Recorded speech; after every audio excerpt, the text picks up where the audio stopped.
Halo, jumpa lagi dengan Ita di podcast Basuara Bakti Puswara. Di podcast Basuara, kami mengajak Anda menyelami budaya timur Indonesia, berkenalan dengan figur yang inspiratif, tradisi yang unik, hingga isu sosial yang dihadapi di Sulawesi, Nusa Tenggara, Maluku, dan Papua. Bersama Bakti, mari memahami KTI dengan seksama.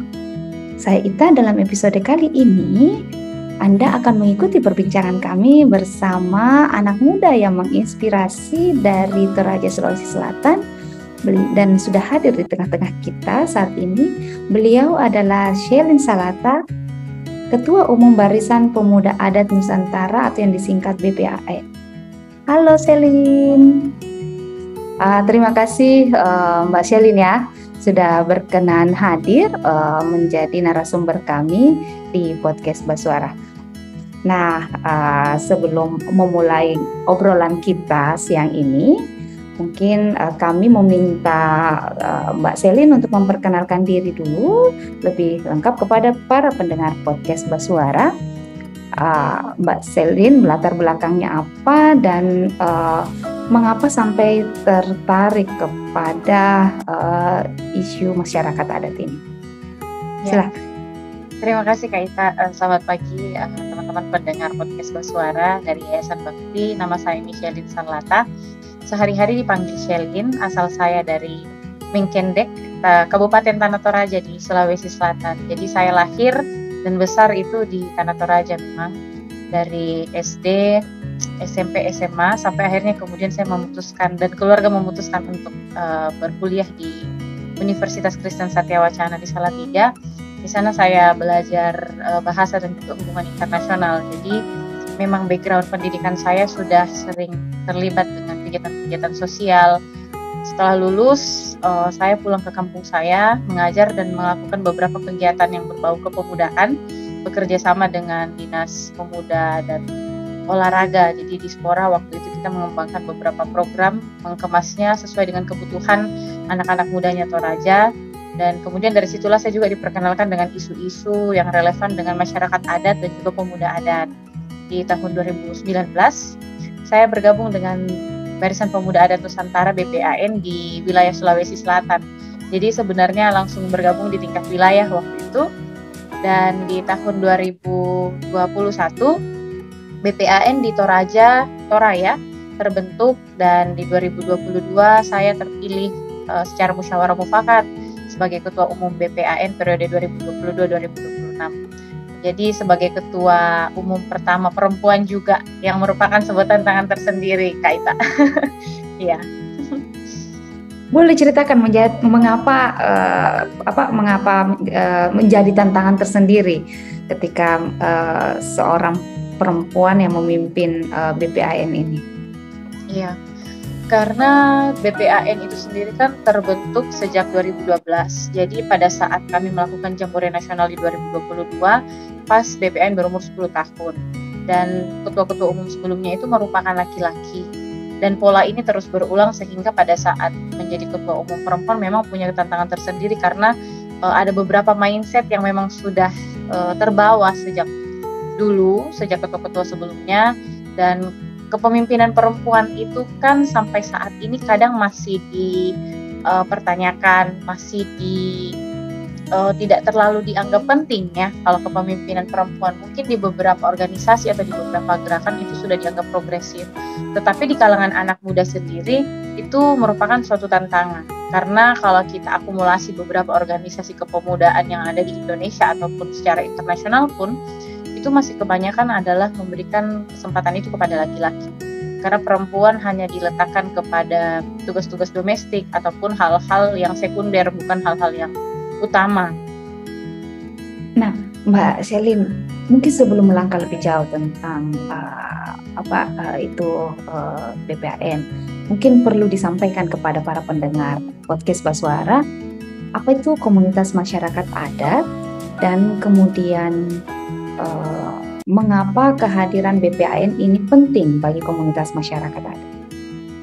Pertanyaannya bagus sekali Kak Ita. Komunitas masyarakat adat itu kan sebenarnya adalah suatu tempat komunitas di mana atau kampung di mana masyarakat adat itu berkumpul, di mana mereka mengetahui asal-usulnya mereka sebagai masyarakat adat, tahu di mana mereka berasal, siapa leluhur mereka, tahu batas-batas wilayah mereka secara adat, secara leluhur, secara ulayat, dan juga mereka mampu untuk mendeskripsikan diri mereka sebagai masyarakat adat sesuai dengan tatanan adat dan budaya yang mereka punya. Kita percaya bahwa masyarakat adat adalah memang masyarakat pertama atau masyarakat asli yang berpenduduk di satu tempat atau di satu teritori tertentu. Dan itu sangat berlaku bagi kita masyarakat adat di Nusantara atau Indonesia. Nah, itulah kenapa kemudian kita yang anak-anak muda, generasi muda ini disebut sebagai pemuda adat. Nah, dalam konteks di Toraja sendiri, bagaimana sebenarnya isu masyarakat adat ini di sana? Kalau dikatakan kita semua di Toraja itu masyarakat adat, karena masyarakat adat di Toraja itu 32 wilayah adat, semuanya sudah memiliki profil, semua sudah tahu bahwa mereka masyarakat adat. Tetapi memang di masyarakat adat Toraja, kadang kita menjadikan adat itu hanya sebagai token, hanya sebagai simbol. Tetapi terkadang kita tidak mengilhami apa sebenarnya makna kita menjadi orang Toraja, apa sebenarnya makna kita melakukan beberapa ritual-ritual tertentu yang bahkan masih nyata dapat dilihat sampai sekarang ini. Tantangannya memang sekarang adalah itu tadi, anak-anak mudanya banyak yang keluar, banyak yang meninggalkan kampung, dan yang ditinggalkan itu adalah hanya orang-orang tua saja. Jadi kita mau mengempower anak-anak muda yang tinggal ini, apa yang mereka bisa lakukan. Termasuk saya sangat tidak bisa itu meninggalkan kampung Kaita, karena banyak sekali PR yang sudah saya bangun sejak saya lulus. Bahkan kami itu punya kami punya sekolah adat di Mengkendek. Di sana kami memanggil anak-anak yang ada di sekitar rumah dan bahkan sudah tersebar di beberapa lembang desa. Mereka belajar tentang adat dan budaya karena itu sudah tidak diajarkan lagi di sekolah. Kemudian yang berusaha kami untuk perkenalkan kepada mereka supaya mereka selain ada keterikatan secara budaya, mereka juga ada keterikatan dengan lingkungan mereka. Nah, boleh ceritakan lebih spesifik atau lebih detail lagi tentang program-program BPAM ini, apa saja aktivitasnya, dan kemudian bagaimana aktivitas-aktivitas itu bisa melibatkan masyarakat-masyarakat adat termasuk anak-anak muda, bagaimana mereka mengedukasi untuk tetap menjaga identitas lokalnya. Kalau di BPAN sendiri kita punya beberapa program kerja memang yang kami sampaikan kepada seluruh kepengurusan di BPAN Nusantara untuk lakukan, termasuk gerakan pulang kampung, kemudian memperkuat pendidikan adat melalui sekolah-sekolah adat, sanggar-sanggar seni, dan juga kemampuan seni teman-teman generasi muda adat. Selain itu kita juga mau melakukan pertukaran ilmu dan pengetahuan dari yang tua ke yang muda. Karena di BPAN sendiri ada 95 wilayah kepengurusan atau 95 pengurus di seluruh Nusantara. Dan itu tidak bisa disamakan program kerjanya karena mereka kemudian melihat kembali apa yang menjadi kebutuhan di wilayah adatnya. Ada beberapa teman-teman BPAN yang kemudian melakukan pelatihan film dokumenter. Nah, itu yang kemudian baik karena film dokumenter ini selain kemudian mereka bisa merekam seluruh jejak yang ada di hutan, seluruh hasil dialog dengan tetua, ini menjadi arsipnya BPAN bahwa ini loh hasil produk pemuda adat.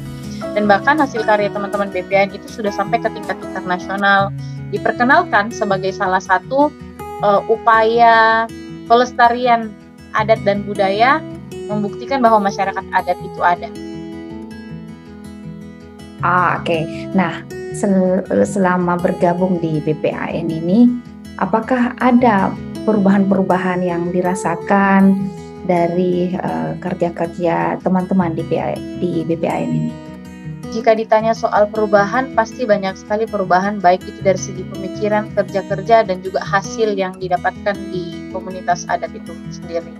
Kalau dilihat tingkat partisipasi perempuan muda adat itu sudah mulai meningkat. Bukan karena ketua umumnya perempuan, tetapi kita memang berusaha menciptakan bagaimana space ini menjadi space yang aman, baik itu untuk laki-laki, perempuan. Jadi kita memang berusaha menciptakan bagaimana ada safe space, partisipasi semua kalangan, bahkan sampai disabilitas ataupun yang isunya gender lain di luar laki-laki dan perempuan, itu kita usahakan untuk bisa menginclude. Sebenarnya peran penting apa sih yang dipegang oleh masyarakat adat ini dalam konteks pembangunan nasional?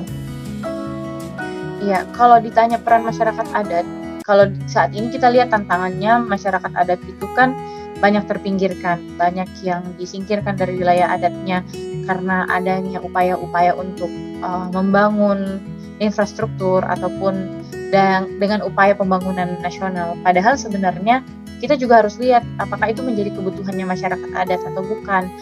Nah, kalau dilihat sekarang, peneliti itu sudah membuktikan bahwa masyarakat adat adalah satu-satunya solusi perubahan iklim.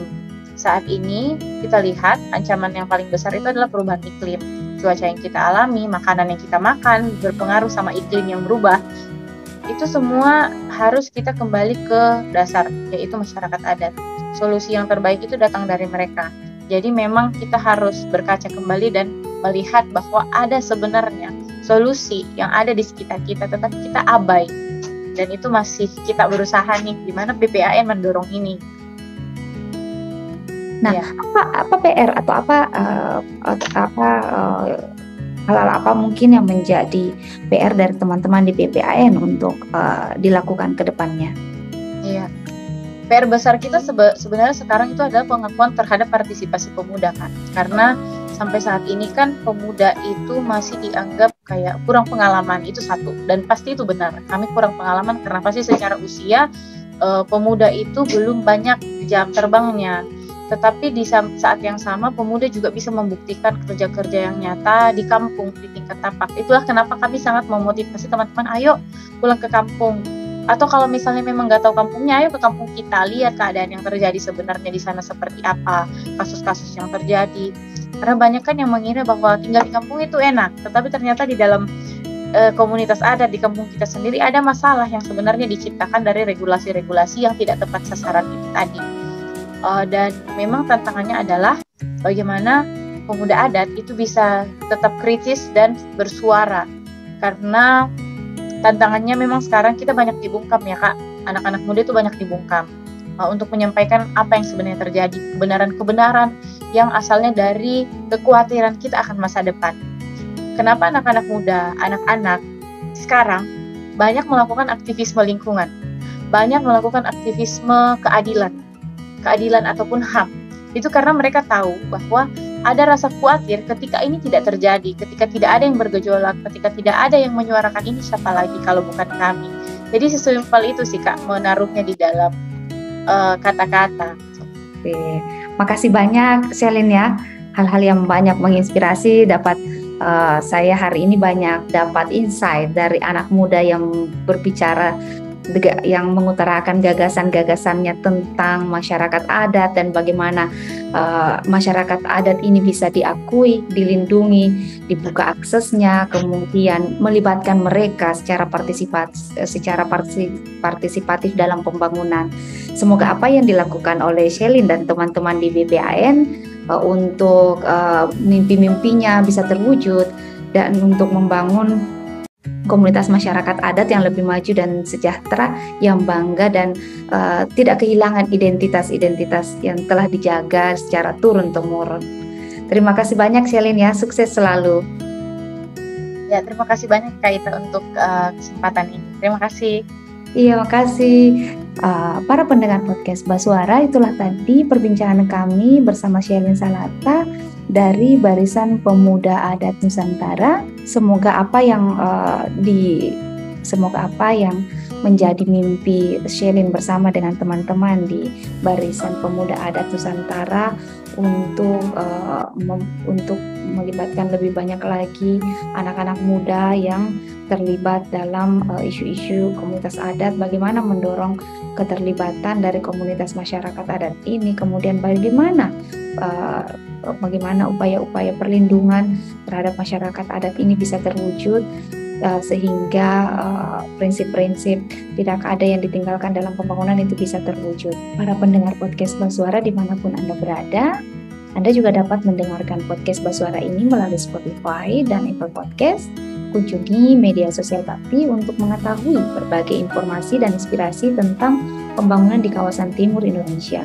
Kunjungi kami melalui Facebook Yayasan Bakti, Instagram, dan Twitter @infobakti. Khusus bagi teman-teman tuli, Anda juga dapat mengikuti perbincangan syarat pengetahuan dan inspirasi dari podcast Basuara di kanal YouTube Yayasan Bakti. Saya Ita pamit undur diri. Terima kasih telah menyimak podcast Basuara dan sampai bertemu di episode podcast Basuara berikutnya. Sampai jumpa.